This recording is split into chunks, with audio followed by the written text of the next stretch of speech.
Namaste. I am Gloria Grace, and I really am delighted to welcome you to another edition of Live, Love, Engage, because we're going to be talking about a very cool modality that is very, very helpful. Actually, one I experienced just a couple of days ago, as a matter of fact. But we'll get into that in a minute. I'm going to leave you in suspense. But if you're new to the show here, I just want to introduce myself a little bit more. So I'm known as the Light Messenger, and I'm a spiritual alignment coach. And women entrepreneurs hire me to clear the inner blocks, keeping you stuck so you can put yourself first and live the life you want now, not later, not tomorrow, but now, for heaven's sakes.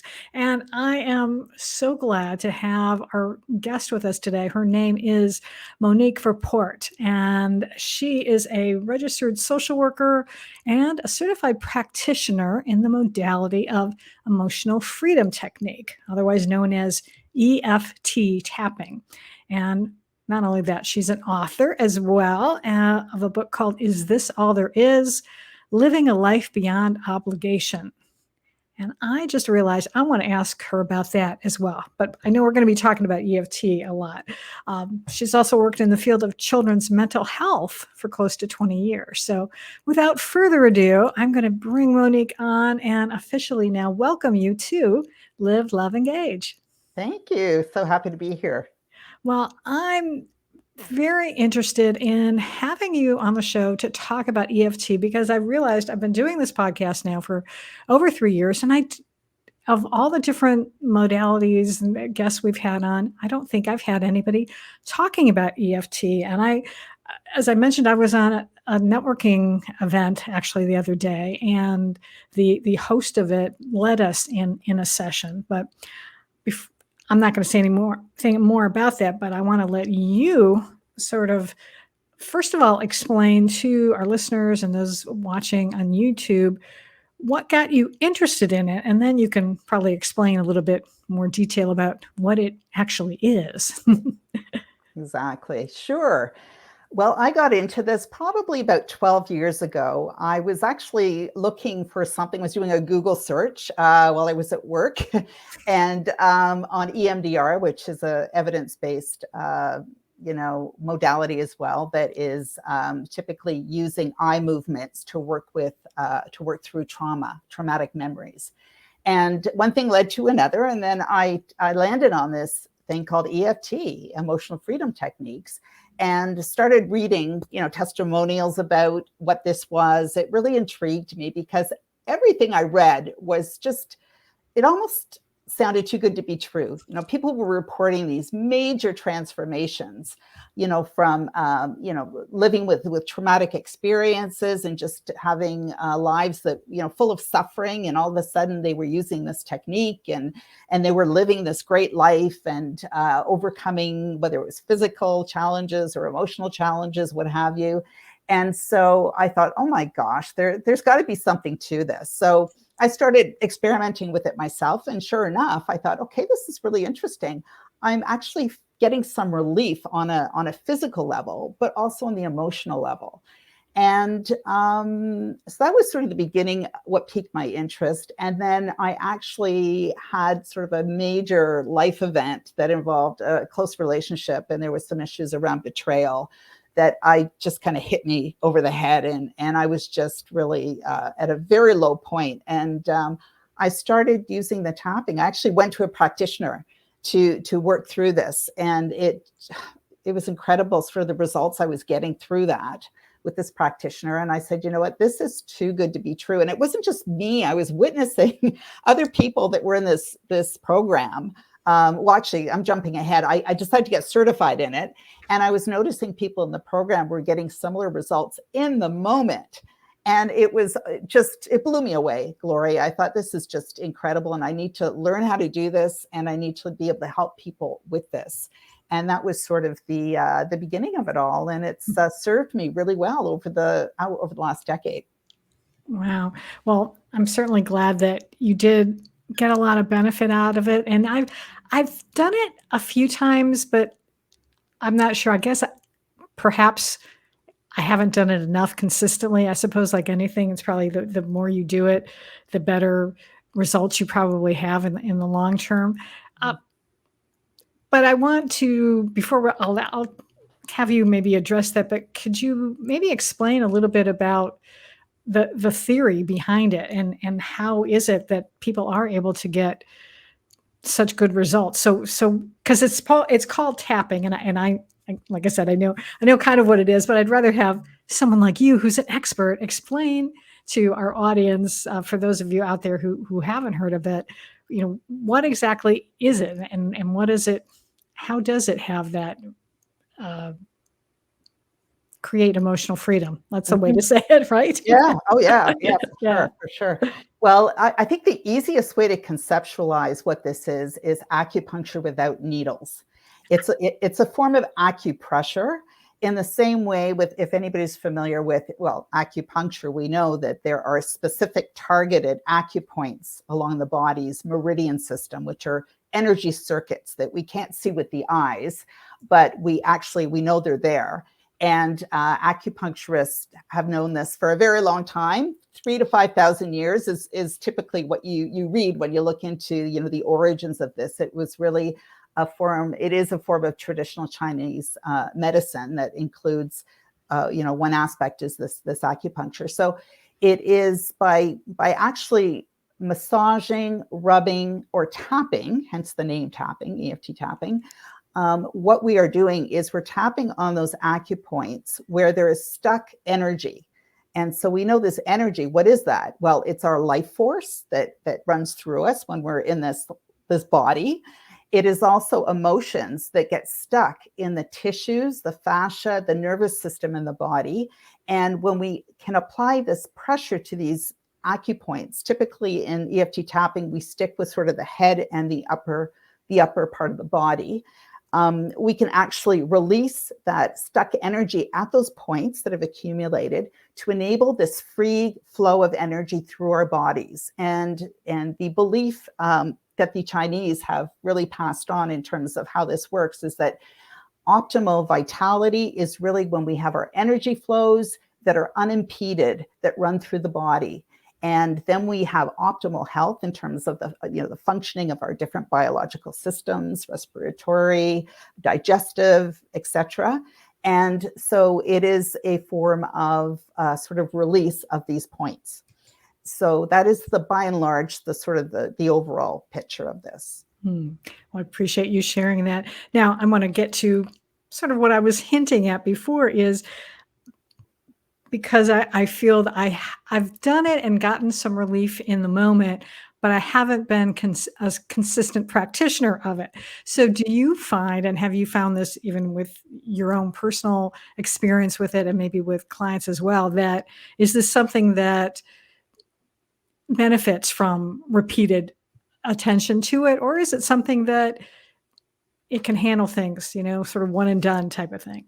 Yeah, no, that's a really good question. And first of all, like anything, if you can make it a habit, it's going to be more effective, definitely. So EFT it has different stages, if you will. And if the way I described it, sort of bronze, silver, and gold, and these were descriptions that my professor who kind of certified me, this is something that she came up, and I think it's a really great way to understand these levels. So we have our bronze level tapping, is where we tap on these points. And Gloria, would it be helpful at this stage just to point out where they are on the body? I think it'll. Yeah, I think that would be helpful. Yes. Yeah. Okay. So some of the points, as I said, there's hundreds of points on the body, but as I said, we're sticking to about 7, which makes it a lot more simple. So typically we can different practitioners start different ways, but what seems to work for a lot of people is, we call it the eyebrow point. So it's where your eyebrows start, just above the bridge of your nose. There's actually points located there. So with tapping, you can use one hand, you can use both. I kind of like both because I like to kind of feel like I'm getting a double dose, but it really doesn't matter. So that is one point. And then beside the eye, there's where the bone is. That's another point. Under the eye, on that bone, another point. Under the nose, right where that gullet or whatever it's called, there's a point there.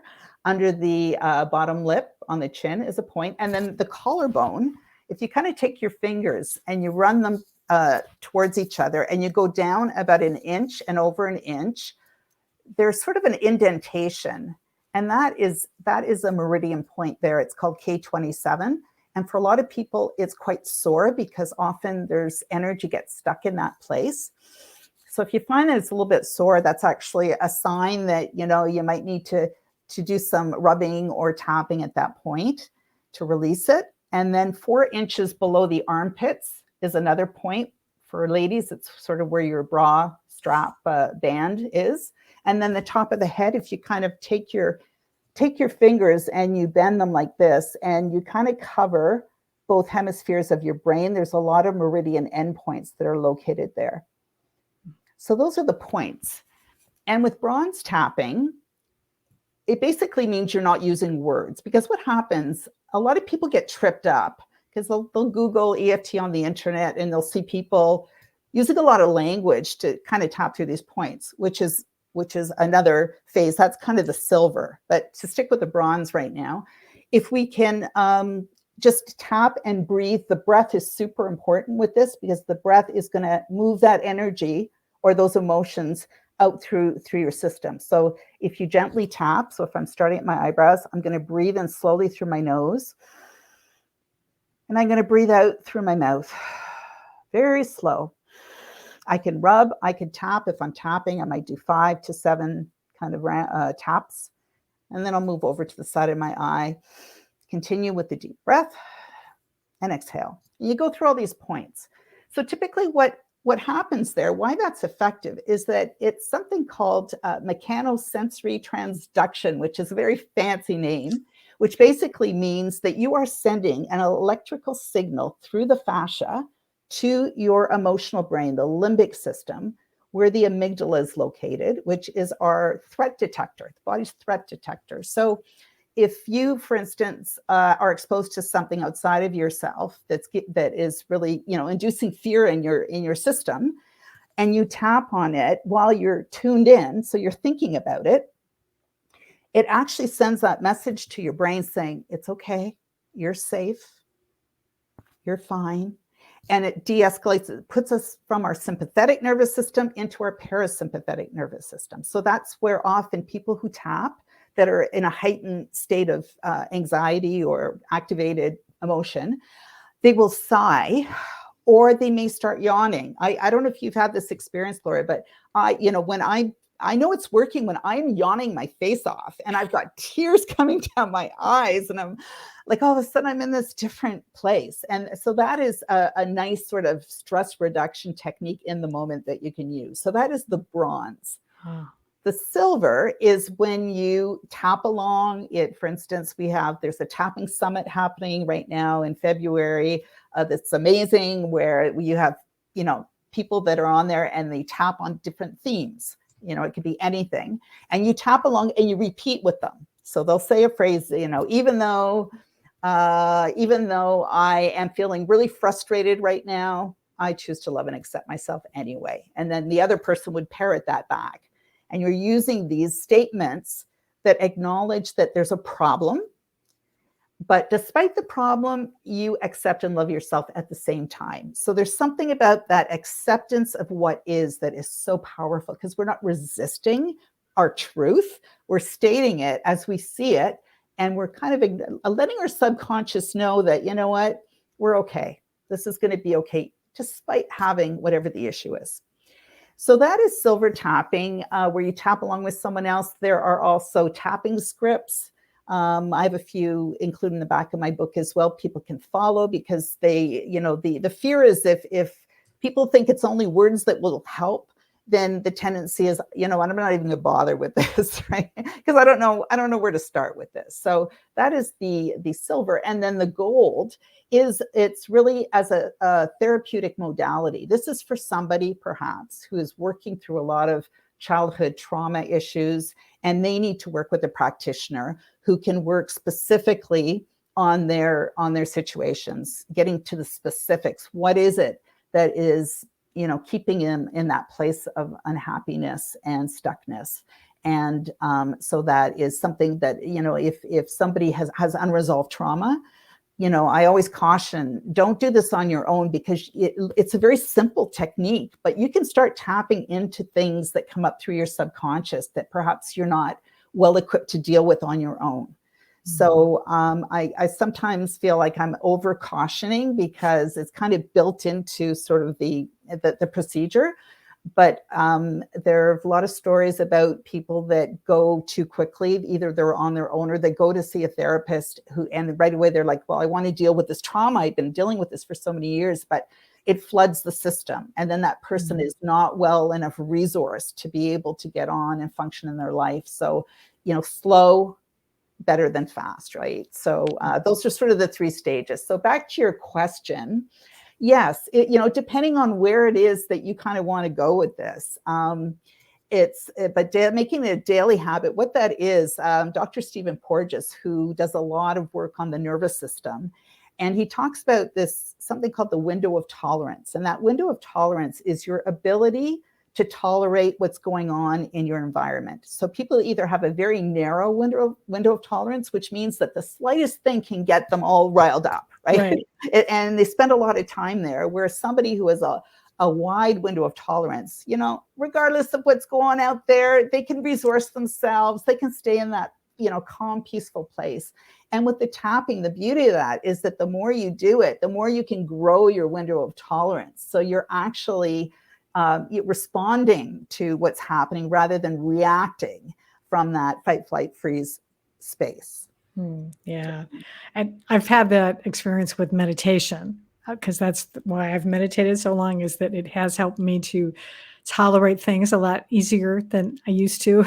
So I can see then how that can help you as well. And thank you so much for breaking it down into those 3 stages. I think that I haven't heard anybody talk about that in the past at all. And I like the fact that you can do it without words, as you say, because I think that, because I know I had someone that I was working with a little bit, and it did, I think I got hung up on trying to come up with like the right thing to say, even though I was working with her. It didn't, for whatever reason. I think I just wasn't even ready for it then. I think sometimes you have to be, as they say, when the student is ready, the teacher will appear. Yep. And I think I wasn't ready for that teacher yet. Yeah, exactly. No, that makes a lot of sense. I think the one thing that if I can say this, that amazes me about tapping, and if we're talking about without words, there's an organization, it's called the Peaceful Heart Network. And what they do, they are 2 incredible people from Sweden, and they go into traumatized communities in Rwanda and places in Africa where there's still a lot of trauma, and they teach key leaders, whether it's in schools or community hubs, how to tap without words. And sometimes they put music to it as well. And so they teach these leaders how to teach their people how to do this. And with the idea that when you learn this, you teach 3 other people. And this is how this is spreading. And, and there again, it's a simplified modality, but the results that these people who have been under incredible duress are getting this relief simply by tapping on these points. And, as I said, music really helps access that part of the brain that kind of facilitates that. So yeah, that's the mission, is to get this out there, especially for our kids who, they need this so much. Yeah, definitely. Especially after the last couple of years, it's been, it's hard enough on the adults, but it was really hard on kids too, having their lives disrupted with school and everything. So I think anything that we can do to help young people develop tools to help themselves is a really good thing, so that they don't have to resort to, drugs or violence or anything else. Yeah, that's wonderful. I wanted to ask you, because I mentioned in your bio, because I was there, you had written this book, and I loved the title of it. So, is this all there is? Living a life beyond obligation. Yeah. So that really intrigues me. So what exactly is that about? Yeah. Well, actually, you kind of referred to it in your opening when you talked about, kind of putting yourself first or looking Mm. after your own needs, right? Oh, And that's yeah, what this yeah. is about. I just noticed, over my lifetime and probably more recently, working with younger sort of colleagues who are right in the middle of raising children and or dependents and people also that are sort of that sandwich generation looking after, parents or relatives or siblings or whatever that, they were so overwhelmed with sort of the responsibilities of their caregiving duties and just going from one thing to the next, getting burnt out, becoming sick in a lot of circumstances and just feeling like, wow, so much on their plates. And so that was sort of part of that. And I thought, this is a real issue for a lot of women. We've been conditioned, we get our worth from helping other people. And often, we are sort of in the family, we, as women, we take on stress of other family members and so on. And we kind of feel responsible for the well-being of our family members in most cases. So we take on a lot and we're great at giving, but not so great at taking back and receiving. So I just thought it would be a really interesting idea. My goal, getting EFT tapping out into the world, but also how women can use this to work through some of these disempowered and conditioned beliefs that we all have that keep us sort of, we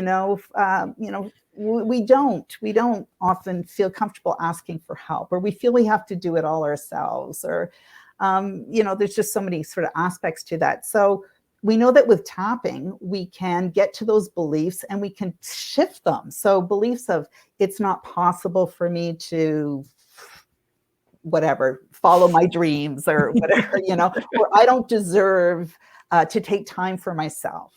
Or another one is, who would I be? It's around identity. Who would I be if I wasn't, a caregiver for this person or doing all this stuff? Who am I going to be? So tapping, you can actually, with the silver or the gold, you could say, even though it's not possible for me to be successful in the world, I choose to love and accept myself anyway. And you would do that 3 times and then it's not possible. And what you're doing, you're breaking down that resistance, those beliefs that we carry in our subconscious that guide us through, all the actions we take in the day. And we break that down and make space for new empowered beliefs. It's like, okay, do I really believe that anymore?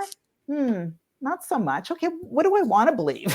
And then you can actually tap those new beliefs in there and create solidify new neural pathways in your brain with this new belief. And then when you have the new belief, you are going to act differently in the world. And, you don't recognize sort of the old you. You've got this kind of new, improved, empowered you moving forward. So the book really talks about the origins of the beliefs, how we come to that. So it gets into all the developmental pieces. And then, things around, using language, monitoring the language you use with yourself. I know that's a big one. And just all these sort of self-empowering pieces and how tapping can help you get there way more quickly, because doing it just with the cognitive brain, it's hard, and I'm a believer in CBT, or cognitive behavioral therapy. I think it's great, but tapping gives that extra, rapidity. I guess that's not even a word. Yeah, rapid. Okay. It makes it go faster and you Right. really access the subconscious where it becomes part of your new truth. So that's why I wanted to write the book. I want women to love themselves more. That's the bottom line. Like, love themselves more, believe in themselves, take risks that are going to benefit them in future. And I know with myself too, I mean, I was somebody, I was scared to speak up. I was scared to speak out. I was always really quiet. It was my belief was, I have nothing interesting to say. I'm not an interesting person. And that belief has guided me for decades. And then with tapping, out the window, I could really, work through that. And I would never be on a podcast with you had I had that old belief, right? So it really does work. Yeah. It is amazing how things shift. Well, my background was in television, and I never wanted to be in front of the camera. I always wanted to be behind the camera, and yet here I am today on camera doing a podcast, and not only yeah, so I'm producing it, directing it, and starring in it, where before that would not definitely not going to be me. I wanted to ask you one question, and I love that you did this book because it's so important because as you say, women, for some reason, we have it in our heads that we just have to take care of everybody first, and forgetting that if our own cup isn't filled, then we're going to be on empty way faster, and then we're not going to be able to really help anybody. So it's so important to take care of ourselves first.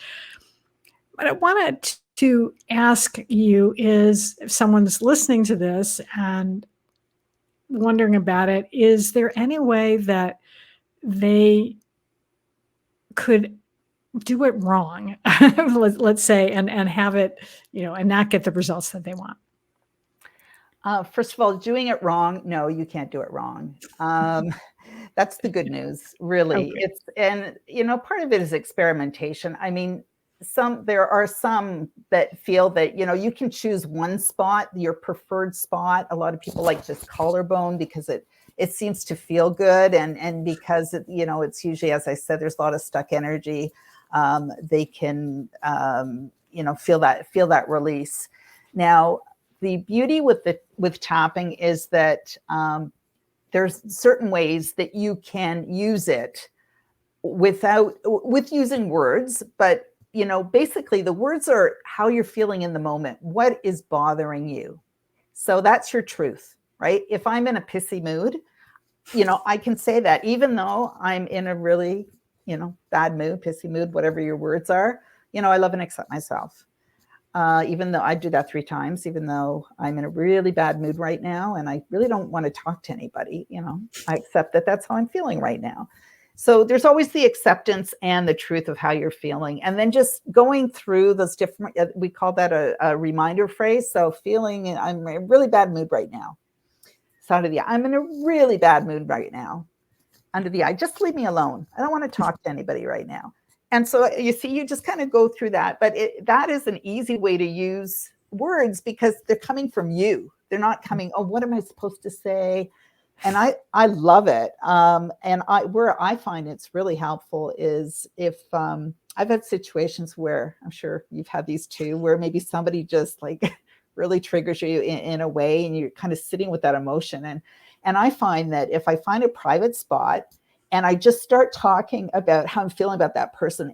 But the key is that you don't censor yourself. So you might be using words that normally you go, I shouldn't be saying that. That's not nice. That's not, right. But you let it rip and you just go through it. That person's right. And you do it so no one can hear you. Go in the bathroom, do wherever you have to go. But what happens is that you actually release that energy of anger from your system. So it's not like you're venting, which can actually rile us up more, right? But if we can tap and vent at the same time, we can get it out. So we're not hanging on to it. So yeah, I would just say, if you want to try this, you have nothing to lose. I always say it's kind of a weird thing. If you're not used to this, it's like, what the heck? Like, how's this supposed to work? Come on. But we have a lot of science and evidence now over the last decade that really supports this. And EFT tapping is under the umbrella of energy psychology, which is basically any kind of modality that works with the energy in the system. So yoga would be a form of that as well. I mean, yoga is very well known. There's so many Reiki. There's so many different modalities that before were kind of, wow, that is woo woo, but now we've accepted it. And I think EFT is the next frontier with this, where people are not going to feel it's super weird to be doing this. When you understand how it works, then it's like, oh, okay, there's something to this. And I think people need that experience of it. So I would encourage people, step one, try it and see if you notice a difference. And it helps to measure where you are, starting out. So you tune into your body, because your body is, everything's in your body, your emotions, everything's in the body. So if you can tune in, you go, where am I feeling this tightness? Is it in my shoulders? Is there something going on in my, the solar plexus? Like, am I feeling disempowered right now? And what is that like? And tuning and measuring that. What's the intensity of that on a scale of 1 to 10? 10 being really high and 1 being non-existent. And you kind of situate yourself there, and then you tap, focusing on what it is. So if I'm like, oh, this tension in my shoulders, oh, this tension in my shoulders, all this tension in my shoulders. And I do a couple of rounds with the deep breath. And then I measure and I go, hey, okay, how tense are my shoulders right now? Oh, you know what? They were an 8. Now they're kind of a 4. And then I could do another round.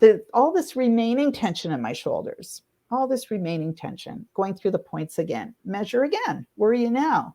It usually decreases. And, sometimes it's point by, it's like from an 8 to a 7 to a 6. For some people, it's like a 9, and then it goes down to a 3. So I think having the experience of this is going to make you a believer and go, okay, that worked. Maybe I'll look into this a little bit more. Maybe I'll try it, with the tapping and talking, yeah. So experiment and see. Exactly. I think that's really wonderful advice. And I did want to just touch on the fact that you're right, that these modalities are becoming more accepted. Like, I know that they're even in hospitals now that they're saying Reiki, they're having teaching nurses, I think, to do it, or at least allowing having practitioners come in. And the beauty of this, as you say, unless you've got some really ingrained trauma, that a lot of this you can just treat yourself. Yes. And so that's a really wonderful thing, to be able to take care of yourself, to have another way to allow yourself to get over some of these things that are,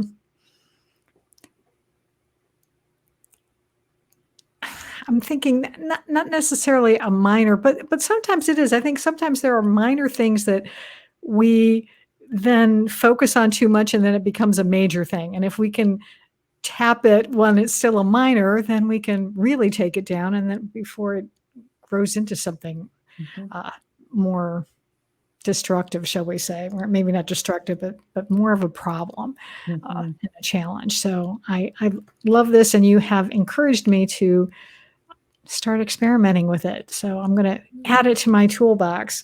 And it's interesting when you mentioned earlier too about the yawning.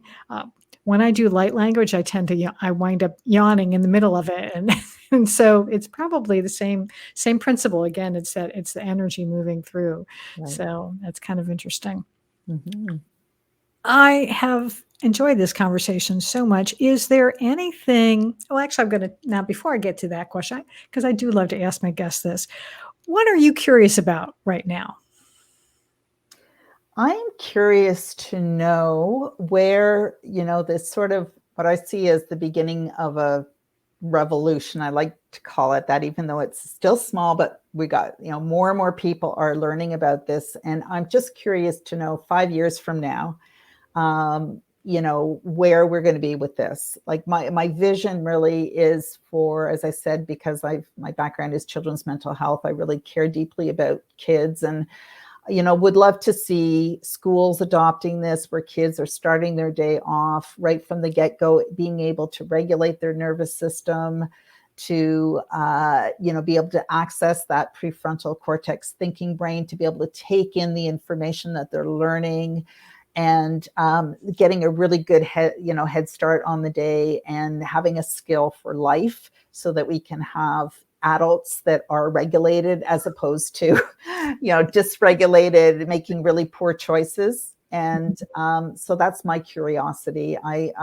That's the vision I really hold. And I believe it will happen, but who knows how long. But anyway, I'm on that journey to really try to get this out there. So yeah, I like that. I know. I was thinking, it was like, yeah, seems like there's a lot of politicians that could use this. Oh my God, really?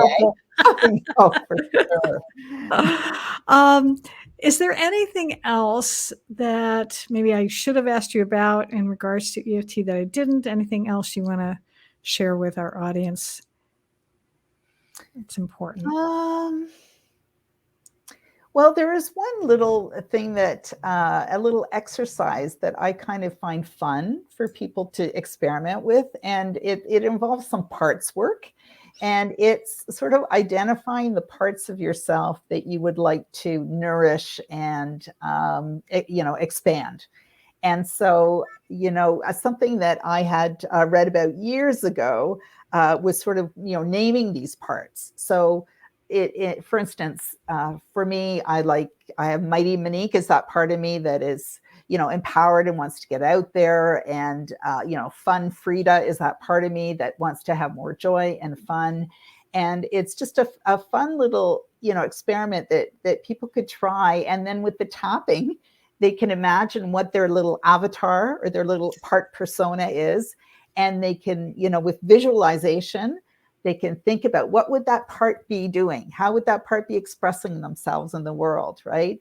And then tapping on their points as they're reflecting on that part that they would like to really expand on in their life. So I want to leave people with that. Just it's kind of a creative way to sort of, reinvent yourself. Or I like that. Very smart. Very cool. Okay.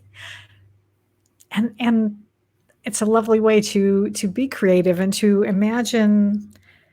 I would think for someone who perhaps would like to be more confident and to show up, more in their power, that they can start saying, okay, if I were more confident, how would that look? And I think that would be a very cool way to be able to help yourself. yeah, how would that look, and what would I need to do To to get to, to have get that part there. more visible, right? And Yeah. then taking that inspired action, Hmm.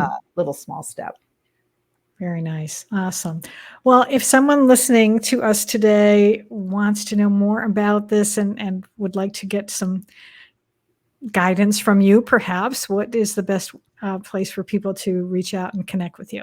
Yeah, so at MoniqueVerpoort.com, I want to say there is a free tapping chart that they can download with a little descriptor of what we just kind of talked about today.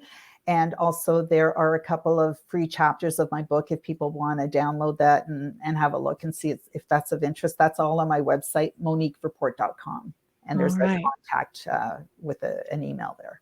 Excellent. Well, I will be sure and have that in the show notes. So if you are listening to this right now and you're driving, what have you, make sure you go to liveloveengagepodcast.com and look for this episode, and then you'll be able to get all of that wonderful information. So thank you so much, Monique, for being with us today. And you've definitely enlightened me about it. And as I say, I'm going to start giving it another try. I don't think I gave it a fair shot before, so I'm going to give it a try now. Good. Glad to hear that. Thanks, Gloria. It was really fun being on your show. And I do want to, as always, thank all of you for watching and for listening. And for those of you who are new, I encourage you to subscribe to the podcast or subscribe to my YouTube channel at Gloria Grace Moran. Make sure you hit subscribe. And until next time, as always, I encourage you to go out and live fully, love deeply, and engage authentically.